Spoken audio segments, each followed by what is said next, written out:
Halo, salam sejahtera buat kita semua. Perkenalkan, nama saya Yemima Margareta Munte dari kelas MI 5A dengan NIM 1905102040 dari jurusan Teknik Komputer dan Informatika, Program Studi Manajemen Informatika Politeknik Negeri Medan.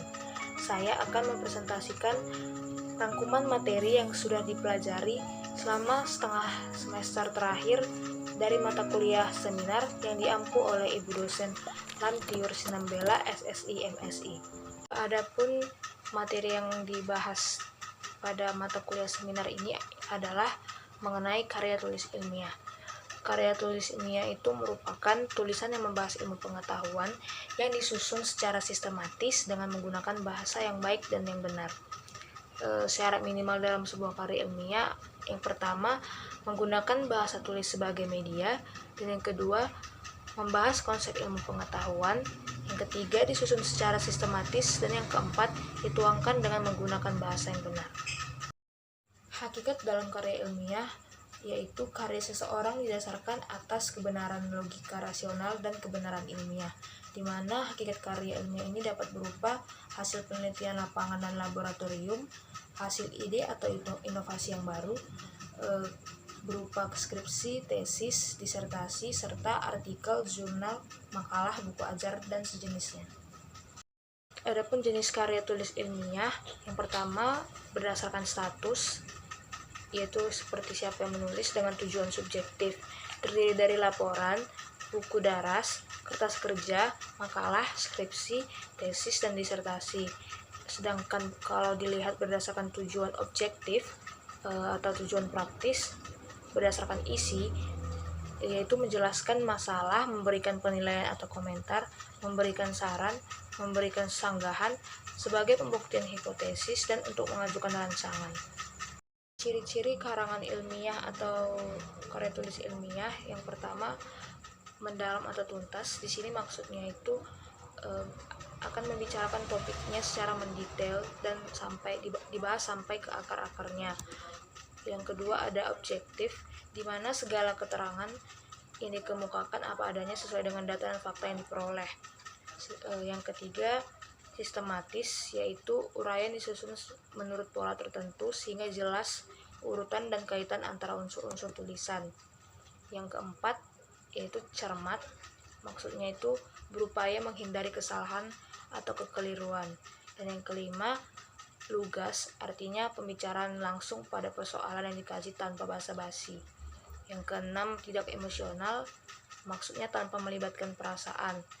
Yang ketujuh berlaku umum, yaitu kebenarannya dapat diuji dan berlaku bagi semua populasi kajian. Yang kedelapan logis, maksudnya itu segala keterangan yang disajikan memiliki dasar dan alasan yang masuk akal. Yang kesembilan bernas, artinya meskipun uraian itu singkat tapi isinya tetap padat dan jelas. Yang ke-10 ada jelas, keterangan yang dikemukakan dapat mengungkap makna secara jernih sehingga mudah dipahami oleh pembaca. Yang ke-11 terbuka, yaitu tidak menutup kemungkinan adanya pendapat baru dari pembaca. Dan yang ke-12 menggunakan bahasa yang baku, tepat, ringkas, dan jelas. Cara penyajian atau pemaparan karya tulis ilmiah, yang pertama ada secara naratif, yaitu cara penyampaian di mana bentuknya itu secara narasi dan hasilnya berupa kisahan. Yang kedua ada cara deskriptif, bentuknya deskripsi, hasilnya berupa uraian. Yang ketiga eksposisi, berbentuk eksposisi dan hasilnya berupa paparan. Yang keempat ada argumentasi, berbentuk argumen atau argumentasi, hasilnya berupa bahasan. Dan adapun fungsi dari dan peran karya tulis ilmiah itu, yang pertama sebagai dokumen ilmu, dan yang kedua sebagai alat komunikasi antara penemu ilmu pengetahuan dan pemakai ilmu pengetahuan tersebut.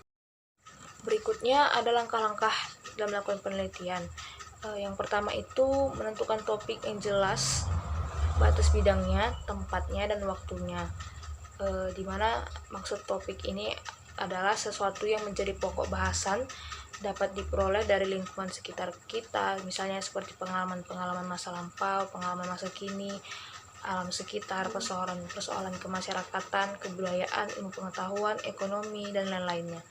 Dan yang kedua itu, langkah yang selanjutnya itu ada menentukan tujuan atau tema. Yang ketiga, membuat kerangka. Yang keempat, mengumpulkan data. Yang kelima, mengolah dan menyusun data atau komplikasi data.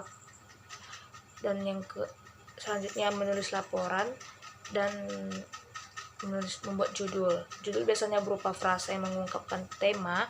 Judul tidak lazim menggunakan kalimat. Kemudian selanjutnya ada sistematika dalam penulisan karya tulis ilmiah. Jadi sistematika karya tulis ilmiah ini terbagi menjadi 3 bagian. Yang pertama itu ada bagian awal atau pelengkap pendahuluan.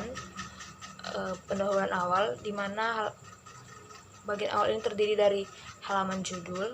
Halaman judul ini biasanya berupa cover awal. Dan yang kedua itu ada kata pengantar atau prakata. Di sini biasanya berisi ucapan terima kasih untuk pihak-pihak tertentu, dan biasanya juga berisi tujuan dari penulisan karya tulis ilmiah ini. Dan yang ketiga ada sari atau abstrak, biasanya berupa ringkasan mengenai isi dari karya tulis ilmiah tersebut. Terus ada daftar isi. Daftar isi ini berisi list apa saja yang ada di dalam karya tulis ilmiah ini yang disusun secara sistematis. Daftar tabel itu adalah urutan tabel-tabel yang ada di dalam karya tulis ilmiah itu, sedangkan daftar gambar juga daftar dan urutan gambar yang ada di dalam karya tulis ilmiah, serta daftar lampiran juga daftar atau list lampiran yang terdapat dalam karya tulis ilmiah tersebut. Yang kedua ada bagian isi atau tubuh karangan inti, di mana bagian isinya terdiri dari bab 1 pendahuluan, dan bab 1 pendahuluan ini terdiri dari beberapa bagian juga. Yang pertama adalah latar belakang dan rumusan masalah. Latar belakang adalah alasan mengapa kita memilih judul tersebut, dan rumusan masalah ini berisikan tentang permasalahan yang akan dibahas nantinya di dalam karya tulis ilmiah tersebut, di mana rumusan masalah ini ditulis dalam bentuk kalimat tanya. Yang kedua ada tujuan penelitian. Tujuan penelitian ini lebih seperti tujuan kita melakukan penelitian tersebut. Yang ketiga ada ruang lingkup kajian. Ruang lingkup kajian ini maksudnya berupa jawaban dari rumusan masalah, namun dalam bentuk bulir-bulirnya saja, dan sedangkan pembahasannya akan dibahas di bagian selanjutnya, yaitu di bab 2. Yang keempat ada hipotesis dan postulat. Hipotesis ini adalah dugaan sementara yang dibuat oleh si penulis. Dugaan sementara ini didapat dari hasil penelitian yang telah dilakukannya. Sedangkan postulat ini adalah teori-teori yang mungkin sudah ada dan kemudian akan dihubungkan dengan hipotesis atau dugaan sementara si penulis. Yang kelima ada sumber data atau cara memperoleh data. Ini maksudnya bagaimana si penulis mendapatkan data-data yang dapat mendukung pembahasan dan penjelasan dari karya tulis ilmiahnya. Yang keenam itu ada metode penelitian. Metode penelitian ini maksudnya bagaimana cara si penulis melakukan penelitian sehingga penulis tersebut bisa menentukan hipotesisnya tadi. Yang ketujuh ada sistematika penulisan atau penyajian. Di sini dijelaskan atau diberitahu urutan isi dari karya tulis ilmiah tersebut secara ringkas. Kemudian ada bab 2 yaitu tinjauan pustaka atau penjabaran postulat. Disinilah dijelaskan teori-teori yang telah diperoleh berdasarkan sumber data yang telah didapat juga tadi. Dan yang ke bab 3 ada pelaksanaan hasil penelitian, yaitu pembuktian dapat berupa pembuktian hipotesis.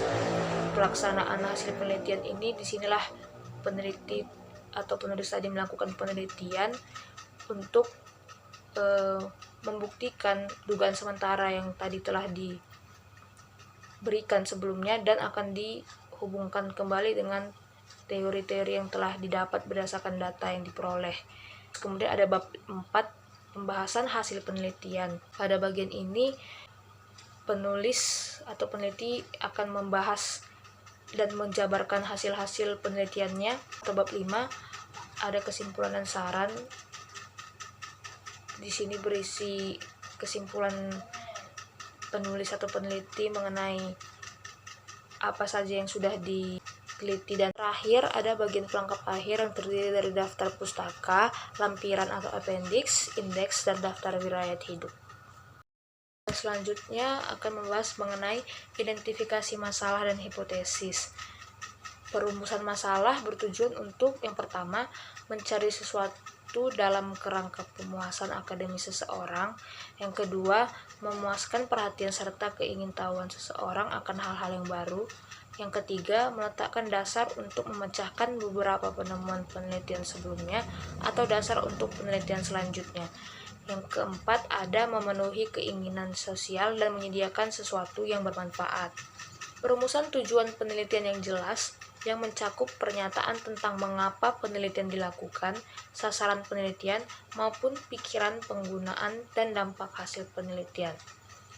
Pencarian masalah yang akan dikaji dapat bersumber dari bacaan, pengamatan terhadap fakta di lapangan, berdasarkan pengalaman pribadi, maupun hasil dari pertemuan-pertemuan ilmiah seperti seminar, diskusi, dan lokakarya. Adapun cara untuk merumuskan masalah, yang pertama, dirumuskan dalam bentuk pertanyaan atau research question yang berfokus pada dependent variable atau pada apa yang akan diteliti. Yang kedua, rumusan hendaknya jelas dan padat. Yang ketiga, rumusan masalah harus berisi implikasi adanya data untuk memecahkan masalah. Dan yang keempat, perumusan masalah dasar dalam membuat hipotesa. Dan adapun permasalahan yang baik memiliki 3 ciri utama. Yang pertama, mempunyai nilai penelitian.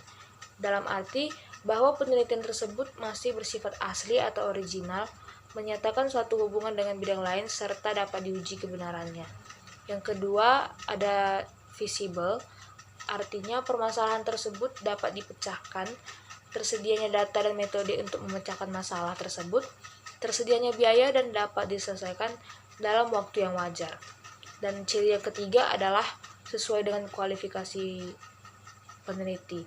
Artinya bahwa permasalahan yang diangkat menarik minat bagi si peneliti serta sesuai dengan kualifikasi yang ada. Yang terakhir ada mengenai hipotesis penelitian. Hipotesis merupakan jawaban teoritis atau jawaban sementara terhadap rumusan masalah penelitian dan belum merupakan jawaban empirik dengan dukungan data-data. Hipotesa itu ada 3 macam, yaitu hipotesa penelitian merupakan hipotesa yang dinyatakan dalam bentuk kalimat. Yang kedua itu ada hipotesa operasional, merupakan hipotesa yang dinyatakan dalam bentuk hipotesa 0 atau HO dan hipotesa 1 atau H1. Yang ketiga ada hipotesa statistik, merupakan hipotesa yang berupa angka-angka statistik yang sesuai dengan metode dan alat ukur yang dipilih oleh peneliti. Terakhir, manfaat penggunaan hipotesa sendiri adalah yang pertama untuk menjelaskan permasalahan yang diangkat dalam penelitian, yang kedua untuk menjelaskan variabel-variabel yang akan diuji kebenarannya, yang ketiga untuk membantu dalam memilih metode analisa data, dan yang terakhir sebagai pedoman dalam menarik sebuah kesimpulan. Demikianlah yang dapat saya jelaskan dari rangkuman materi yang sudah dipelajari selama setengah semester terakhir pada mata kuliah seminar. Mohon maaf jika ada kesalahan baik dalam menyampaikan informasi materi maupun dalam bertutur kata selama penjelasan. Saya Yemi Margareta Munte. Stay safe, stay healthy, and have a good day. Terima kasih.